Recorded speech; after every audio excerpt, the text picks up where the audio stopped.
The first fun fact I've shared before is the fact that this platform shares a chassis and a lot of general parts with that 2005 Lotus Elise over there. This is an electric version. It's still, well, it's not mid-engine, but it's mid-electric motor, and it does have a lot in common. We'll get back to that later. Something else that's different, you'll also notice this rear hatch is significantly different than the one that you see on the Lotus Elise. On the Lotus Elise over here, and I've been working on this, don't mind the fact that I don't have rear louvers. This is the only section of the Elise that actually lifts up. On the Tesla Roadster, that's not necessarily the same. This entire piece itself will actually lift up. And no, there's also not a lot of trunk space, just like there's not on the Elise. Actually don't share as many parts as people like to make it out to be. One thing that you can tell at first glance is the taillights. The taillights themselves, these aren't broken. They actually don't come with a lens cover. More so than that, the trunk entry, the key slot is actually right here inside of the taillight assembly. Moving on from that, you can see that the headlights are wildly different. I think the front end and length are a major reason why people mistake this as sharing a chassis with the Lotus Evora rather than the Lotus Elise.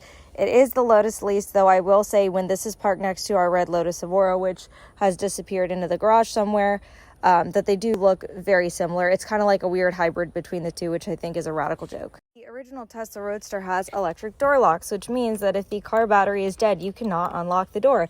Luckily, what a lot of people don't know is there is actually a key slot for the door that can be found right about, well, somewhere under here. Somewhere underneath the door itself, there is actually a keyhole to mechanically open the door in case you have a battery lockout, which for these older generations of Teslas isn't completely unheard of. Unfortunately for Tesla Roadster owners, they have the same annoying windshield that you see on the Lotus Elise. If you followed my Lotus Elise rebuild from actually almost a year ago today, it'll be a year ago this weekend that I purchased the car.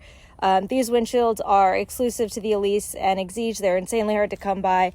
They have to be done by a specialist because this weird gasket right here has to be replaced on both of the vehicles. It's incredibly annoying. There's only one person on my side of the state of Florida that does it, and it's about 45 minutes away to have it done. In order to accommodate the difference in length of adding the electric motor and the battery pack to the rear hatch, you can see right here a section of the body that the Elise does not have.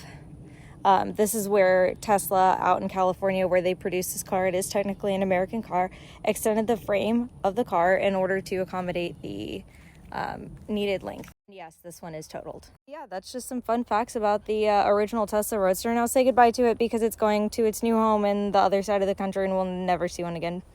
Bye, Tesla.